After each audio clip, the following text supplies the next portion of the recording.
ನಮಸ್ಕಾರ ವೀಕ್ಷಕರೇ, welcome to stocks Kannada. ಬನ್ನಿ ಇವತ್ತಿನ ವಿಡಿಯೋದಲ್ಲಿ ನಾಳೆ ನಿಫ್ಟಿ ಹಾಗೂ ಬ್ಯಾಂಕ್ ನಿಫ್ಟಿ ಅನಲೈಸ್ ಮಾಡೋಣ. ವೀಕ್ಷಕರೇ ನೋಡಿ, ನಿಫ್ಟಿದು 5 ಮಿನಿಟ್ಸ್ ಕ್ಯಾಂಡಲ್ ಸ್ಟಿಕ್ ಚಾರ್ಟ್ ಇದು. ಆದರೆ ಇದರಲ್ಲಿ ಇವತ್ತಿಂದು ಪ್ಲಸ್ ನಿನ್ನೆದು ಎರಡು ಸೇರಿಸಿದ್ದೀನಿ. ಏನಕ್ಕೆಂದರೆ ಒಂದು ಇಂಪಾರ್ಟೆಂಟ್ ವಿಷಯ ಕೂಡ ತಿಳಿಸ್ಬೇಕು ನಿಮ್ಗೆ ಇದರಲ್ಲಿ ಚಾರ್ಟ್ನಲ್ಲಿ.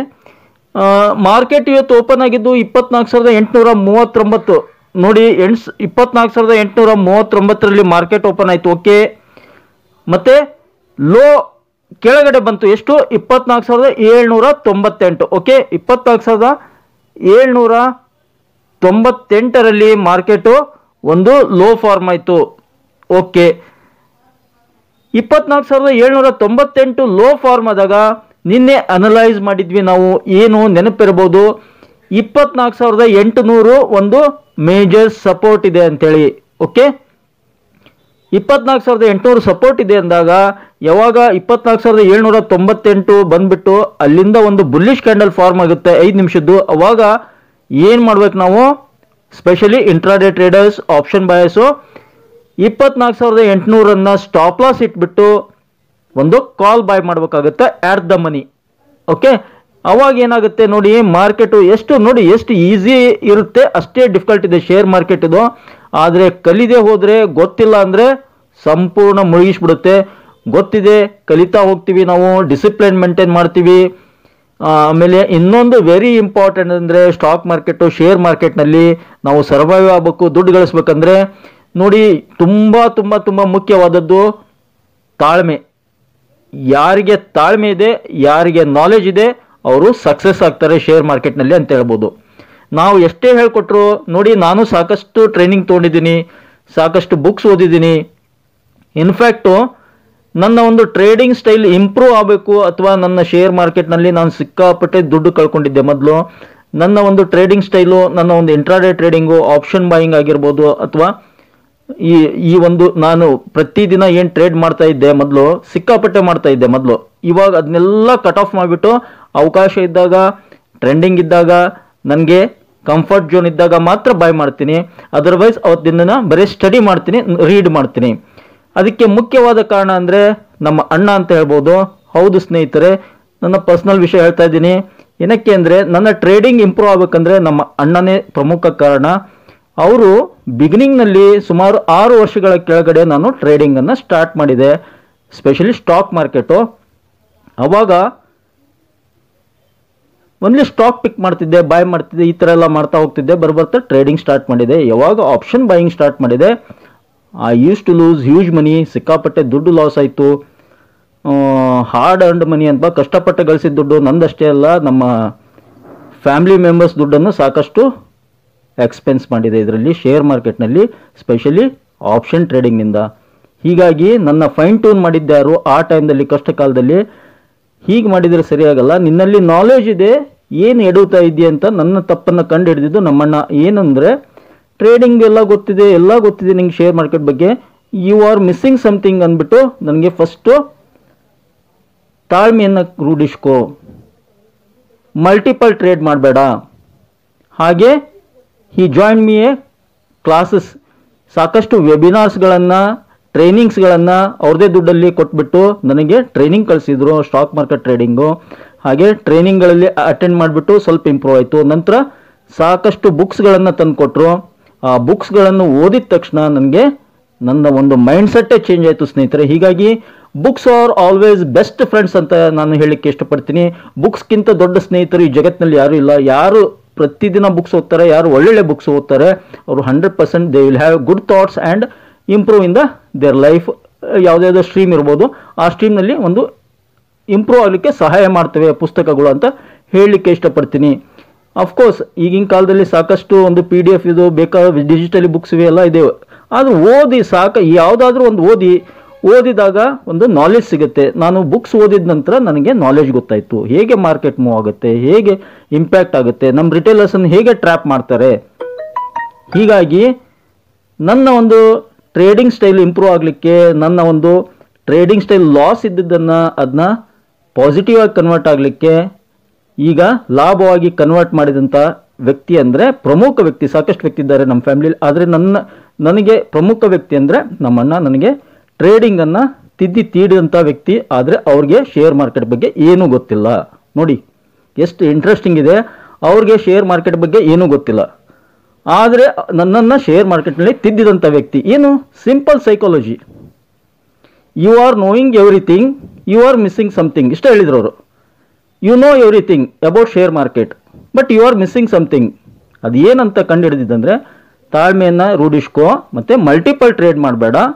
ಅವಕಾಶ ಇದ್ದಾಗ ಮಾಡು, ಗೊತ್ತಿದೆ you will get success one day ಅಂತಂದು ಹೇಳಿದಾಗ ನನ್ನ ಪ್ರತಿದಿನದ ಟ್ರೇಡಿಂಗ್ ಸ್ಟೈಲನ್ನು ಫೈನ್ ಟಚ್ ಮಾಡ್ತಾ ಮಾಡ್ತಾ ಮಾಡ್ತಾ ಮಾಡ್ತಾ ಇಲ್ಲಿಗೆ ಬಂದಿದ್ದೀನಿ, ಇಂಪ್ರೂವ್ ಆಗಿದ್ದೀನಿ ಸ್ನೇಹಿತರೆ. ಇನ್ನೂ ಸಾಕಷ್ಟು ಪಯಣದಲ್ಲಿ ಇಂಪ್ರೂವ್ ಆಗಬೇಕು ಅಂತ ಬಯಕಿದೆ. ನೋಡೋಣ. ಇವಾಗ ನಾನು ತಾಳ್ಮೆ ಬಗ್ಗೆ ಹೇಳಿದ್ನಲ್ಲ, ಆ ನೆನಪಾಯಿತು ನಮ್ಮಣ್ಣ ಹೇಳಿದ ವಿಷಯ.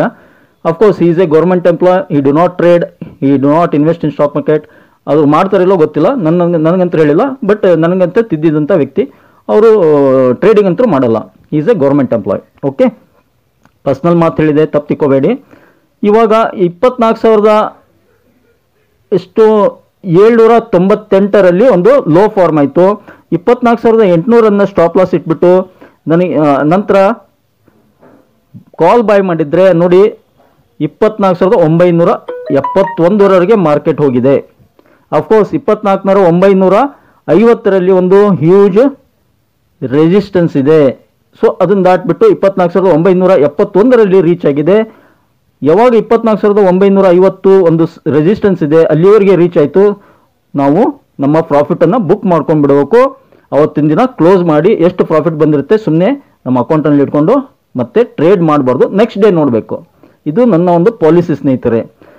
ಇಲ್ಲ ಮತ್ತೆ ನಾವು ಅದನ್ನು ಕಾಲ್ ಹೋಲ್ಡ್ ಮಾಡಿದರೆ ನೋಡಿ ಮಾರ್ಕೆಟ್ ಡ್ರಾಪ್ ಆಗಿದೆ, ಸ್ಟಾಪ್ ಲಾಸ್ ಇಟ್ಟಿಲ್ಲ ಅಂದರೆ ಲಾಸ್ ಆಗುತ್ತೆ. ಮತ್ತೆ ಅಪ್ಸೈಡ್ ಹೋಯ್ತು, ಮತ್ತೆ ಬಾಯ್ ಮಾಡ್ತೀವಿ, ಮತ್ತೆ ಅಲ್ಲಿಂದ ಶಾರ್ಪ್ ಒಂದು ರಿಜೆಕ್ಷನ್ ಆಯಿತು, ಶಾರ್ಪ್ ಫಾಲ್ ಆಯಿತು ಅಂತಲೇ ಹೇಳ್ಬೋದು. ಕೇವಲ 15 ನಿಮಿಷದಲ್ಲಿ ಆಲ್ಮೋಸ್ಟ್ ಅಲ್ಲೊಂದು 100 ಪಾಯಿಂಟ್ಗಳ ಫಾಲ್ ಆಯಿತು. ಹೀಗಾಗಿ 130 ಪಾಯಿಂಟ್ಗಳ ಫಾಲ್ ಆಯಿತು. ಹೀಗಾಗಿ 15 ನಿಮಿಷದಲ್ಲಿ ಹ್ಯೂಜ್ ಫಾಲ್ ಆಯಿತು. ಏಕೆ? ಇಲ್ಲಿ ನೋಡಿ, ಹ್ಯೂಜ್ 950ರಲ್ಲಿ ಸಾಕಷ್ಟು ಒಂದು ಬಿಗ್ ರೆಸಿಸ್ಟೆನ್ಸ್ ಇದೆ, ಅದನ್ನು ನಿಮಗೆ ತೋರಿಸ್ತೀನಿ ನೋಡಿ. ಓಕೆ, ಇಲ್ಲಿ 1 ಸಲ 2 ಸಲ 3 ಸಲ ಹಿಟ್ ಆಯಿತು, ಅಲ್ಲಿಂದ ರಿಜೆಕ್ಷನ್ ಆಯಿತು. ಮತ್ತು 24,900ರಲ್ಲಿ ಸಪೋರ್ಟ್ ತೊಗೊಂಡ್ಬಿಟ್ಟು ಮತ್ತೆ ಅಪ್ಸೈಡ್ ಮೂವ್ ಆಗಲಿಕ್ಕೆ ಪ್ರಯತ್ನ ಪಡ್ತು. Of course HDFC bank, SBI, Reliance ಎಲ್ಲ ಸಪೋರ್ಟ್ ಮಾಡ್ತಾ ಇದ್ವು, NTPC, ONGC. ಮತ್ತೆ ಏನಾಯಿತು, 24,950 ಕ್ರಾಸ್ ಆಯಿತು, ಮತ್ತೆ ಅಲ್ಲಿಂದ ರಿಜೆಕ್ಷನ್, ಮೇಜರ್ ಫಾಲ್ ಆಯಿತು. ನೋಡಿ ಎಷ್ಟು ಇಂಟ್ರೆಸ್ಟಿಂಗ್ ಇರುತ್ತೆ ರೆಸಿಸ್ಟೆನ್ಸು ಸಪೋರ್ಟ್ ಲೈನು. ಇದಕ್ಕೆ ಹೇಳೋದು we should have to respect support and resistance line. ಇದನ್ನು ಕಲಿಸಿಕೊಟ್ಟಿದ್ದೆ ನಮ್ಮ ಅಣ್ಣ ನನಗೆ, ಅದನ್ನೇ ನಿಮ್ಮ ಮುಂದೆ ಇರ್ತಾ ಇದ್ದೀನಿ. ನಾನು ಅವ್ರಿಗೆ ಈ ಮುಖಾಂತರ ಥ್ಯಾಂಕ್ಸ್ ಹೇಳಲಿಕ್ಕೆ ಇಷ್ಟಪಡ್ತೀನಿ. ಯಾಕಂದರೆ ನೋಡಿ, ನಾನು ಇದನ್ನು ಮೊದಲು 4-5 ವರ್ಷದ ಕೆಳಗಡೆ ಇದ್ರ ಬಗ್ಗೆ ಗೊತ್ತೇ ಇದ್ದಿದ್ದಿಲ್ಲ, ಇದನ್ನು ಕಲ್ತಿದ್ದೇ ಇಲ್ಲ ನಾನು. ಯಾವಾಗ ಇದನ್ನು ಕಲಿತಾ ಹೋದೆ, ಯಾವಾಗ ಇದನ್ನು ಓದ್ತಾ ಹೋದೆ, ಸ್ಟಡಿ ಮಾಡ್ತಾ ಹೋದೆ, ನನ್ನ ಟ್ರೇಡಿಂಗ್ನಲ್ಲಿ ಇದನ್ನು ಅಪ್ಲೈ ಮಾಡ್ತಾ ಹೋದೆ, ಆವಾಗ ಸಕ್ಸಸ್ ಸಿಗ್ತಾ ಬಂತು ಸ್ನೇಹಿತರೆ. ಓಕೆ, ಇಲ್ಲಿಂದ ಫಾಲ್ ಆಯಿತು. ಫಾಲ್ ಆಗಿಬಿಟ್ಟು ನೋಡಿ 24,840ರಲ್ಲಿ ಕ್ಲೋಸ್ ಆಗಿದೆ. ಎಲ್ಲಿ ಓಪನ್ ಆಗಿತ್ತು ಮಾರ್ಕೆಟ್ ಅಲ್ಲೇ ಕ್ಲೋಸ್ ಆಗಿದೆ. ಅಂದರೆ ಆಲ್ಮೋಸ್ಟ್ ಆಲ್ ಕೇವಲ 20 ಪಾಯಿಂಟ್ಗಳ ಅಪ್ಸೈಡ್ನಲ್ಲಿ ಕ್ಲೋಸ್ ಆಗಿದೆ. ಅಂದರೆ ಕನ್ಸಾಲಿಡೇಷನ್ ಅಥವಾ ರೇಂಜ್ ಬೌಂಡ್ ಅಂತ ಟೋಟಲಿ ಕನ್ಸಿಡರ್ ಮಾಡಿದರೆ ರೇಂಜ್ ಬೌಂಡ್ ಅನ್ಬೋದು. ಯಾಕಂದರೆ ಕೇವಲ 20 ಪಾಯಿಂಟ್. ನಾವು ನಿನ್ನೆ ಕೂಡ ಅನಲೈಸ್ ಮಾಡಿದ್ವಿ, ಮಾರ್ಕೆಟು ಅಪ್ಸೈಡ್ ಮೂವ್ ಆದರೂ ಕೆಳಗಡೆ ಬರುತ್ತೆ, ಕೆಳಗಡೆ ಹೋದ್ರು ಮತ್ತೆ ಮೇಲ್ಗಡೆ ಬರುತ್ತೆ ಅಂತ ಹೇಳಿದ್ವಿ. ಅದೇ ಥರ ಆಗಿದೆ, ನೆನಪಿರ್ಬೋದು. ಇಲ್ಲಿ 2 ದಿನದ ಚಾರ್ಟ್ ಇದೆ ನೋಡಿ. ಇವತ್ತಿನ ದಿನದ್ದು ಒಂದು, ನಿನ್ನೆದು ಒಂದಿದೆ. ನಿನ್ನೆದು ನೋಡಿ 25,000ನಲ್ಲಿ 2 ಸಲ ಟಚ್ ಆದರೂ ಅಲ್ಲಿಂದ ಫಾಲ್ ಆಯಿತು ಬಿಕಾಸ್ ಆಫ್ ಹ್ಯೂಜ್ ರೆಸಿಸ್ಟೆನ್ಸ್. ಇವತ್ತು ನೋಡಿ 24,950 4 ಸಲ ಟಚ್ ಆದರೂ ಅಲ್ಲಿಂದ ಫಾಲ್ ಆಯಿತು. ಇಲ್ಲಿ ಕೂಡ ದೊಡ್ಡ ಫಾಲ್ ಆಯಿತು, ಇಲ್ಲಿ ಕೂಡ ಫಾಲ್ ಆಯಿತು. ಸೊ ನಿನ್ನೆ ಇದನ್ನ ಯಾರಾದರೂ ಅರ್ಥ ಮಾಡ್ಕೊಂಡಿರ್ತಾರೆ, ಅವರು ಡೆಫಿನೆಟ್ಲಿ ಇಲ್ಲಿ ಒಂದು ಪುಟ್ ಬೈ ಮಾಡಿದರೆ ಸೆಕೆಂಡ್ ಹಾಫ್ನಲ್ಲಿ ಕೇವಲ 15-20 ನಿಮಿಷದಲ್ಲಿ ಸಾಕಷ್ಟು ದುಡ್ಡು ಮಾಡಿರ್ತಾರೆ.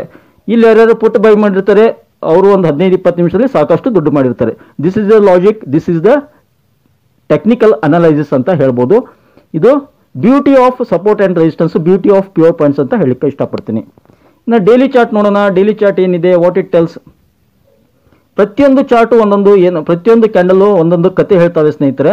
ನಾವು ಕ್ಯಾಂಡಲ್ ಜೊತೆ ಚಾರ್ಟ್ ಜೊತೆ ಮಾತಾಡಲಿಕ್ಕೆ ಕಲಿಬೇಕು ಅಂದಾಗೆ ನಮಗೆ ಅರ್ಥ ಆಗುತ್ತೆ. ಇದು ನನ್ನ ಒಂದು ವೈಯಕ್ತಿಕ ಅನುಭವ ಅಂತ ಹೇಳ್ಬೋದು. ಇಲ್ಲಿ ನೋಡಿ 24,800 ಹ್ಯೂಜ್ ಸಪೋರ್ಟ್ ಇದೆ ಅಂತ ನಾವು ಮಾರ್ಕ್ ಮಾಡಿದ್ವಿ. ಯಾವುದೇ ಕಾರಣಕ್ಕೂ 24,800 ಅಷ್ಟು ಈಸಿ ಬ್ರೇಕ್ ಆಗಲ್ಲ.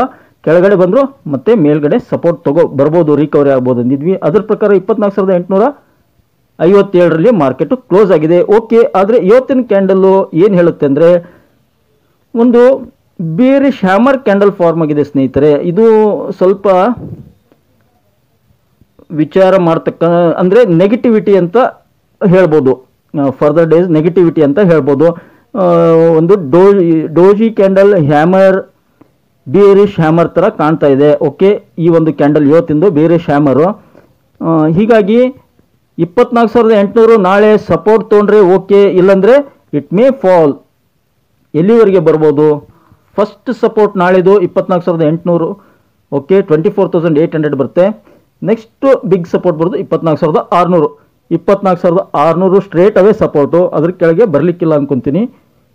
24,600, 24,800 ಇವು ಎರಡು ಸಪೋರ್ಟ್ ಮಾತ್ರ ಕೆಳಗಡೆ ಸ್ನೇಹಿತರೆ. ಮತ್ತು up side as usual definitely 24,950, 25,000 round figure. 24,950 ಇವತ್ತಿನ ಹೈ 970, ಅಫ್ಕೋರ್ಸ್ 950 ಅಂತ ಹಿಡಿಯೋಣ.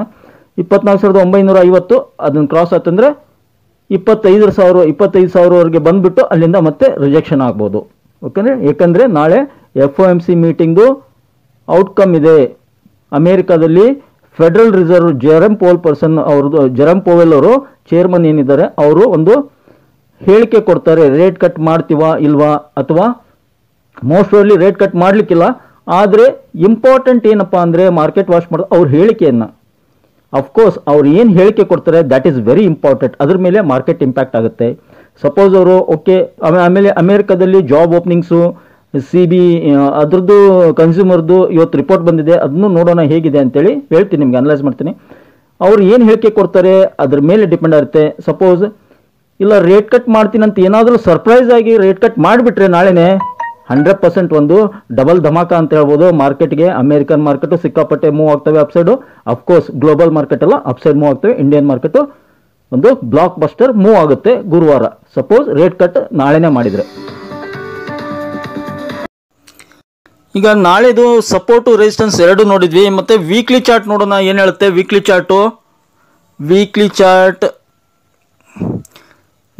ಚಾರ್ಟು ಚೆನ್ನಾಗಿದೆ ಸ್ನೇಹಿತರೆ. ಮೇಜರ್ ಇದಕ್ಕೆ ಸಪೋರ್ಟ್ ಕೂಡ ಇದೆ. ಎಲ್ಲಿಗೆ ಅಂತ ಹೇಳಿದ್ವಿ ನಾವು 24,000 ಮೇಜರ್ ಸಪೋರ್ಟು. ಯಾಕಂದರೆ ಲಾಸ್ಟ್ ವೀಕ್ ಕ್ಯಾಂಡಲ್ಲು ಓಕೆ 24,800 ಅದ್ರ ಕೆಳಗಡೆ ಬಂದರೆ ವೀಕ್ ಆಗುತ್ತೆ ವೀಕ್ಲಿಯಲ್ಲಿ. ಮತ್ತು ವೀಕ್ಲಿಯಲ್ಲಿ ಒಂದು ಬಾಡಿ ಇದೆಯಲ್ಲ ಇದ್ರದ್ದು, ಅದು ಒಂದು ಮೇಜರ್ ಸಪೋರ್ಟ್ ಆಗುತ್ತೆ. ಅದು ಎಲ್ಲಿಗೆ ಬರುತ್ತೆ 24,500 ಮೇಜರ್ ಸಪೋರ್ಟ್. 24,500 ಒಂದು ವೆರಿ ಬಿಗ್ ಸಪೋರ್ಟ್ ಆಗುತ್ತೆ ವೀಕ್ಲಿ ಬೇಸಿಸ್ನಲ್ಲಿ. ಇನ್ನು ವೀಕ್ಲಿಯಲ್ಲಿ ಕೂಡ 25,000 ಅದೇ ಮತ್ತೆ hurdle, major hurdle 25,000 major hurdle ಇದೆ. ಎಲ್ಲಿವರೆಗೆ 25,000 ದಾಟಿ ಸಸ್ಟೇನ್ ಆಗಲ್ಲ ಅಲ್ಲಿವರೆಗೆ ಅಪ್ ಮೂವ್ ಬರಲ್ಲ ಸ್ನೇಹಿತರೆ, ನಮಗೆ ಟ್ರ್ಯಾಪ್ ಮಾಡುತ್ತೆ. ಸಪೋಸ್ 25,000ವರೆಗೆ 24,980 950ವರೆಗೆ ಹೋಗ್ಬಿಟ್ಟು ಅಲ್ಲಿಂದ ಟ್ರ್ಯಾಪ್ ಮಾಡೋ ಸಾಧ್ಯತೆ ಇರುತ್ತೆ. ಹೀಗಾಗಿ ಹುಷಾರಾಗಿ ಇರಿ. ಆಪ್ಷನ್ ಸ್ಪೆಷಲಿ ಇಂಟ್ರಾಡೇ ಟ್ರೇಡ್ ಯಾರು ಟ್ರೇಡ್ ಮಾಡ್ತಾ ಇದ್ದಾರಾ, ಆಪ್ಷನ್ ಬೈಯಿಂಗು ಯಾರು ಮಾಡ್ತಾ ಇದ್ದಾರಾ ಅವರು ಕಂಪಲ್ಸರಿ ಸಪೋರ್ಟು ರೆಸಿಸ್ಟೆನ್ಸ್ ನೋಡಿ ಟ್ರ್ಯಾಪ್ ಆಗಲಿಕ್ಕೆ ಹೋಗಬೇಡಿ. ಯಾಕಂದರೆ ನನ್ನ ಸ್ವಂತ ಅನುಭವ ಕೂಡ ನಿಮ್ಗೆ ಹೇಳಿದ್ದೀನಿ, ಸಾಕಷ್ಟು ಲಾಸ್ ಆಗಿದ್ದೆ, ಇವಾಗ ರಿಕವರಿ ಆಗ್ತಾ ಇದೆ. ಹೀಗಾಗಿ ತುಂಬ ಟ್ರ್ಯಾಪ್ ಮಾಡುತ್ತೆ. ಟ್ರ್ಯಾಪ್ ಮಾಡಲಿಕ್ಕಂತಲೇ ಸಾಕಷ್ಟು ದೊಡ್ಡ ದೊಡ್ಡ ಸ್ಮಾರ್ಟ್ ಪ್ಲೇಯರ್ಸ್ ಇದರಲ್ಲಿ ಇರ್ತಾರೆ. ಹೀಗಾಗಿ ಟ್ರ್ಯಾಪ್ ಆಗಬೇಡಿ. ಅದರ್ವೈಸ್ ಲಾಂಗ್ ಟರ್ಮ್ ಇನ್ವೆಸ್ಟ್ಮೆಂಟ್ ಮಾಡಿ ಬಿಟ್ಟುಬಿಡಿ. ಸುಮ್ಮನೆ ಗೊತ್ತಿಲ್ಲ ಅಂದರೆ, ಇಂಟ್ರಾಡೇ ಟ್ರೇಡಿಂಗ್ ಗೊತ್ತಿಲ್ಲ, ಆಪ್ಷನ್ ಬೈಯಿಂಗ್ ಗೊತ್ತಿಲ್ಲ ಅಂದರೆ ಬೆಸ್ಟ್ ಸ್ಟಾಕ್ಗಳನ್ನು ನನ್ನ ಚಾನಲ್ ಮುಖಾಂತರ ಹೇಳಲಿಕ್ಕೆ ಇಷ್ಟಪಡ್ತೀನಿ. ಹಾಗೆ ನೀವು ಕೂಡ ಸ್ಟಡಿ ಮಾಡಿ, ಬೇರೆ ಚಾನಲ್ಗಳನ್ನು ನೋಡಿ, ಚೆನ್ನಾಗಿ ಸಾಕಷ್ಟು ಜನ ಕೊಡ್ತಿದ್ದಾರೆ ಮಾಹಿತಿ, ನೋಡಿಬಿಟ್ಟು ಒಳ್ಳೆ ಸ್ಟಾಕ್ಗಳನ್ನು ಪಿಕ್ ಮಾಡಿ ಲಾಂಗ್ ಟರ್ಮ್ ಇನ್ವೆಸ್ಟ್ ಮಾಡಿ ಗೊತ್ತಿಲ್ಲ ಅಂದರೆ. ಅದರ್ವೈಸ್ ಗೊತ್ತಿದೆ, ಇಂಟ್ರೆಸ್ಟ್ ಇದೆ, ನಮಗೆ ಮಾಹಿತಿ ಇದೆ, ಒಂದು ಶಿಸ್ತನ್ನು ಅಳವಡಿಸ್ಕೊತೀವಿ, ಸಿಸ್ಟಮೆಟಿಕ್ ಆಗಿ ಟ್ರೇಡ್ ಮಾಡ್ತೀವಿ ಅಂದರೆ ಮಾತ್ರ ಇಂಟ್ರಾಡೇ ಟ್ರೇಡಿಂಗ್ ಮತ್ತು ಆಪ್ಷನ್ ಬೈಯಿಂಗ್ ಮಾಡಿ. Otherwise option buying intraday trading ಮಾಡಬೇಡಿ, ದುಡ್ಡು ಲಾಸ್ ಆಗೋ ಚಾನ್ಸಸ್ ಇರುತ್ತೆ. ಓಕೆ, ಮೇಜರ್ ಸಪೋರ್ಟ್ ವೀಕ್ಲಿ ಬೇಸಿಸ್ನಲ್ಲಿ 24,500 ಮೇಜರ್ ಸಪೋರ್ಟ್, 24,800 ಕೆಳಗಡೆ ಬಂದರೆ 24,500 ಮೇಜರ್ ಸಪೋರ್ಟ್ ಇರುತ್ತೆ ವೀಕ್ಲಿಯಲ್ಲಿ. ಡೈಲಿಯಲ್ಲಿ 24,600 ಇದೆ. Okay, major hurdle 25,000. ಅದನ್ನು ದಾಟಿ ಮೇಲ್ಗಡೆ ಒಂದಿನ ಸಸ್ಟೇನ್ ಆತಂದರೆ ಅಪ್ಸೈಡ್ ಮೂವ್ ಬರುತ್ತೆ. ಮೋಸ್ಟ್ ಓನ್ಲಿ ಥರ್ಸ್ಡೇ ಬಂದರೆ ಬರ್ಬೋದು. ಅದು ಫೆಡ್ ರಿಸರ್ವ್ ಹೇಳಿಕೆ ಮೇಲೆ ಇರುತ್ತೆ. ಅವರೇನಾದರೂ ಹಾಕಿಶ್ ಅಂದರೆ ಸೆಂಟಿಮೆಂಟ್, ನೆಗೆಟಿವ್ ಸೆಂಟಿಮೆಂಟು ಒಂದು ಹೇಳಿಕೆ ಕೊಟ್ಟರು ಅಂದರೆ ಮಾರ್ಕೆಟ್ ಫಾಲ್ ಆಗಿ 24,500ವರೆಗೆ ಬಂದು, ಅಥವಾ ಮೋಸ್ಟ್ ಪ್ರಾಬ್ಲಿ ಹೇಳೋಕ್ಕಾಗಲ್ಲ 24,000ವರೆಗೆ ಬಂದರೂ ಬರ್ಬೋದು. ಸಪೋಸ್ ಅವರು ಏನಾದರೂ ರೇಟ್ ಕಟ್ ಮಾಡಲ್ಲ ನಾನು ಇವಾಗ ಅಂತ ಹೇಳಿಕೆ ಕೊಟ್ಬಿಟ್ರೆ ಸಿಕ್ಕಾಪಟ್ಟೆ ಫಾಲ್ ಆಗೋ ಚಾನ್ಸ್ ಇರುತ್ತೆ. ಹೀಗಾಗಿ ಯಾವುದೇ ಕಾರಣಕ್ಕೂ ಓವರ್ ನೈಟ್ ಪೊಸಿಷನ್ನ ಹಾಗೆ ಬಿಡ್ಲಿಕ್ಕೆ ಹೋಗಬೇಡಿ, ಸ್ಕ್ವೇರ್ ಆಫ್ ಮಾಡ್ಕೊಂಬಿಡಿ 3 ಗಂಟೆ ಒಳಗಡೆ. Bank Nifty 5 minutes candle stick chart ಇದು ನೋಡಿ. 51,383ರಲ್ಲಿ ಮಾರ್ಕೆಟ್ ಓಪನ್ ಆಯಿತು. ಓಕೆ, ಆಮೇಲೆ 51,260 ಲೋ ಫಾರ್ಮ್ ಆಯಿತು. 51,383, 51,260ರಲ್ಲಿ ಲೋ ಫಾರ್ಮ್ ಆಯಿತು ನೋಡಿ.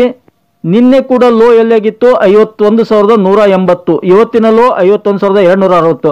ಅಂದರೆ 51,200 ಒಂದು ಮೇಜರ್ ಸಪೋರ್ಟ್ ಇದೆ ಅಂತ ಅರ್ಥ. ಇದನ್ನು ಅರ್ಥ ಮಾಡ್ಕೊಳ್ಳಿ. 51,200 ಮೇಜರ್ ಸಪೋರ್ಟ್ ಇದೆ. ನಾಳೆಗೆ ಕೂಡ ಅದು ಮೇಜರ್ ಸಪೋರ್ಟ್ ಆಗುತ್ತೆ, ಇದನ್ನು ಹೇಳ್ಬೋದು. ಒಂದು ನೆಕ್ಸ್ಟ್ ಏನಪ್ಪ ಅಂದರೆ ನೋಡಿ, ಇಂಟ್ರಾಡೇನಲ್ಲಿ ಇವತ್ತು ಬಿಗ್ನಿಂಗ್ ಅವರ್ಸ್ನಲ್ಲಿ ಯಾರ್ಯಾರು ಬ್ಯಾಂಕ್ ನಿಫ್ಟಿ ಬಾಯ್ ಮಾಡಿದ್ದಾರೆ 51,200 ಸ್ಟಾಪ್ ಲಾಸ್ ಇಟ್ಬಿಟ್ಟು ಯಾರ್ಯಾರು ಕಾಲ್ ಬೈ ಮಾಡಿದರೆ ಅವ್ರಿಗೆ ಚೆನ್ನಾಗಿ ಪ್ರಾಫಿಟ್ ಆಗಿರುತ್ತೆ, ಒಳ್ಳೆ ಪ್ರಾಫಿಟ್ ಆಗಿರುತ್ತೆ ಸ್ನೇಹಿತರೆ.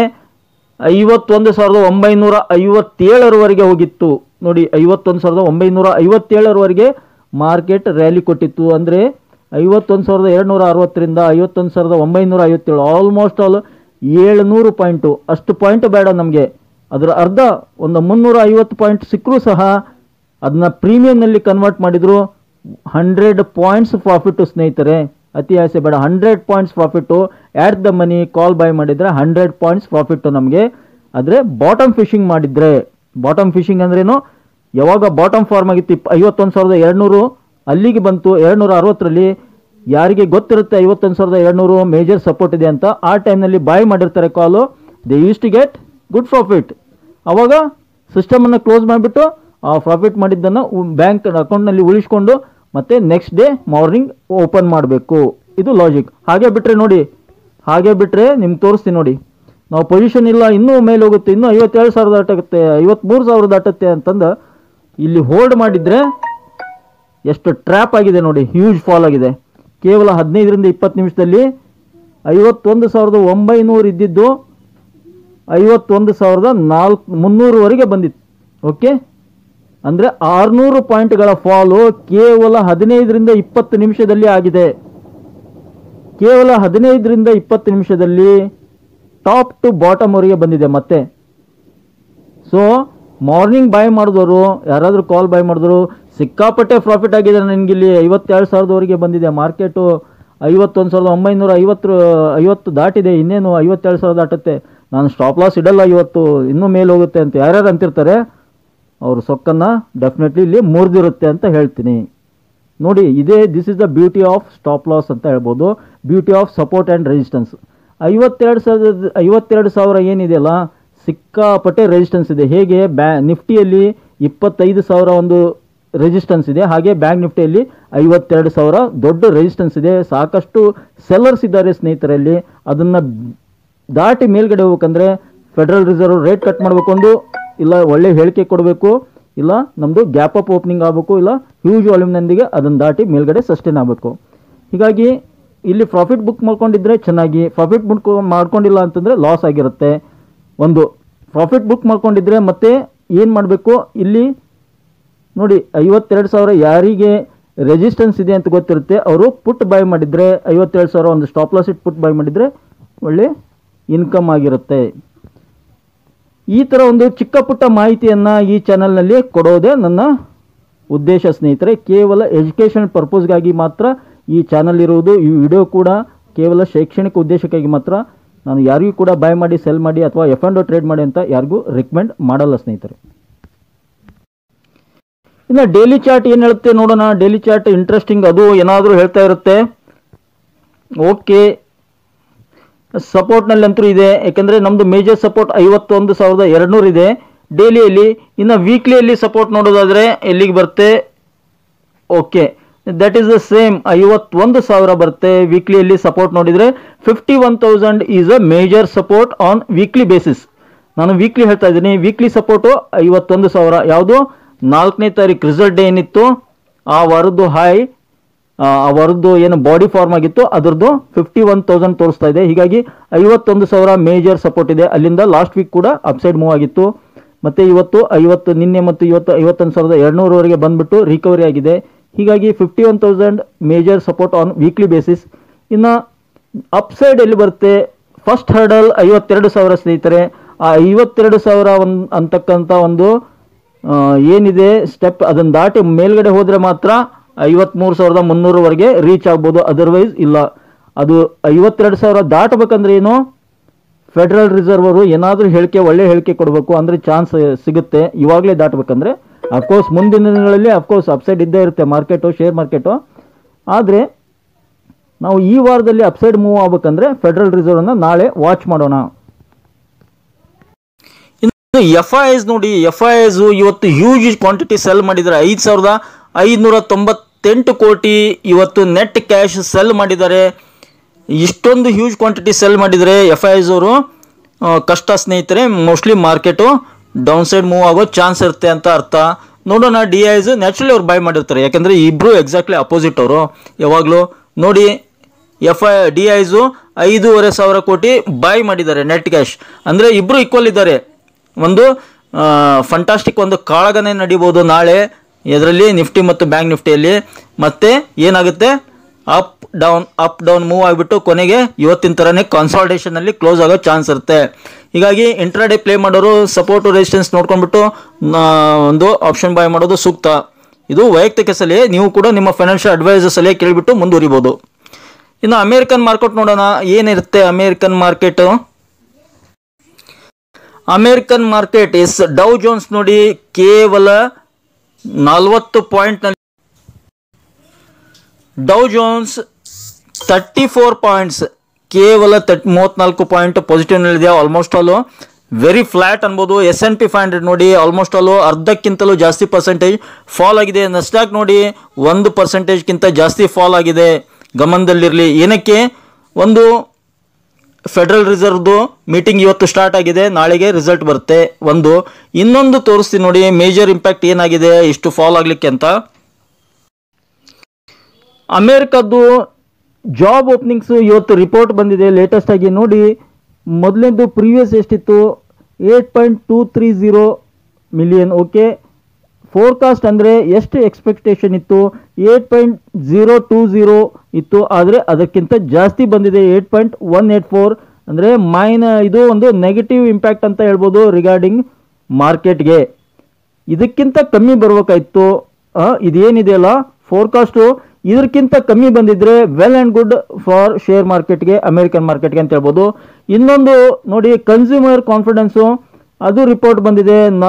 ಲಾಸ್ಟು ಫೋರ್ಕಾಸ್ಟ್ 97, ಪ್ರೀವಿಯಸ್ 97.8 ಇತ್ತು. ಫೋರ್ಕಾಸ್ಟ್ ಏನು ಮಾಡಿದ್ರು 99.7 ಇತ್ತು, ಆದರೆ 100.3 ಬಂದಿದೆ. ಇದು ಕೂಡ ನೆಗೆಟಿವ್ ಇಂಪ್ಯಾಕ್ಟ್ ಮಾಡ್ತಾ ಇದೆ ಇವತ್ತಿಗೆ. ಸೊ ಇದನ್ನೆಲ್ಲ ಕನ್ಸಿಡರ್ ಮಾಡ್ಬೋದು ನಾಳೆ ಫೆಡ್ ಮೀಟಿಂಗ್ನಲ್ಲಿ. ನೋಡೋಣ, ಗೊತ್ತಿಲ್ಲ ನಮಗೂ ಹೇಗೆ ಅನಲೈಸ್ ಮಾಡ್ತಾರೆ, ನಾಳೆದು ರಿಪೋರ್ಟ್ ಹೇಗೆ ಬರುತ್ತೆ ನೋಡೋಣ. ಇನ್ನು ವೆರಿ ಇಂಪಾರ್ಟೆಂಟ್ ಗಿಫ್ಟ್ ನಿಫ್ಟಿ ಅಥವಾ SGX ನಿಫ್ಟಿ ನೋಡಿ -69 ಪಾಯಿಂಟ್ಸ್ ಮೈನಸ್ನಲ್ಲಿದೆ. 69 ಪಾಯಿಂಟ್ಸ್ ಮೈನಸ್ ಅಂದರೆ ನಾಳೆ ಮೋಸ್ಟ್ ಪ್ರೊಬೆಬಲಿ ಗ್ಯಾಪ್ ಡೌನ್ ಓಪನಿಂಗ್ ಆಗ್ಬೋದು ಅಂತ ಸದ್ಯದ ಮಟ್ಟಿಗೆ ಗೊತ್ತಾಗ್ತಾ ಇದೆ. ಆದರೆ ಅಮೇರಿಕನ್ ಮಾರ್ಕೆಟ್ನಲ್ಲಿ ಓವರ್ ನೈಟ್ ಏನಾದರೂ ರಿಕವರಿ ಬಂದರೆ ಮತ್ತೆ SGX ನಿಫ್ಟಿ ಕೂಡ ರಿಕವರಿ ಆಗೋ ಚಾನ್ಸ್ ಇರುತ್ತೆ. ಮೋಸ್ಟ್ ಪ್ರಾಬಬ್ಲಿ ಒಂದು ಫ್ಲಾಟ್ ಓಪನಿಂಗ್ ಅಥವಾ ಗ್ಯಾಪ್ ಡೌನ್ ಓಪನಿಂಗ್ ಆದರೂ ರಿಕವರಿ ಆಯಿತು 24,800 ಮೇಲೆ ನಿಫ್ಟಿ, ಅಥವಾ ಹಾಗೆ ಬ್ಯಾಂಕ್ ನಿಫ್ಟಿ 51,200 ಮೇಲೆ ರಿಕವರಿ ಆಯಿತು ಅಂದರೆ ಚೆನ್ನಾಗಿರುತ್ತೆ. ಅದ್ರ ಕೆಳಗಡೆ ಬಂದರೆ ವೀಕ್ ಆಗುತ್ತೆ. ನೋಡೋಣ ನಾಳೆ ಹೇಗೆ ಮಾರ್ಕೆಟ್ ಇರುತ್ತೆ. ಐ ಹೋಪ್ ಈ ಒಂದು ಮಾಹಿತಿ ನಿಮ್ಗೆ ಇಷ್ಟ ಆಗಿದೆ ಅನ್ಕೊಂಡಿದ್ದೀನಿ. ಇಷ್ಟ ಆಗಿದ್ರೆ ಮತ್ತೆ ಆಗ್ತಡ ಬೇಗ ಚಾನಲ್ಗೆ ಸಬ್ಸ್ಕ್ರೈಬ್ ಮಾಡಿ, ಕಮೆಂಟ್ ಬಾಕ್ಸ್ನಲ್ಲಿ ಕಮೆಂಟನ್ನು ಡ್ರಾಪ್ ಮಾಡ್ತಾ don't forget it the like button. Thank you friends, thank you all.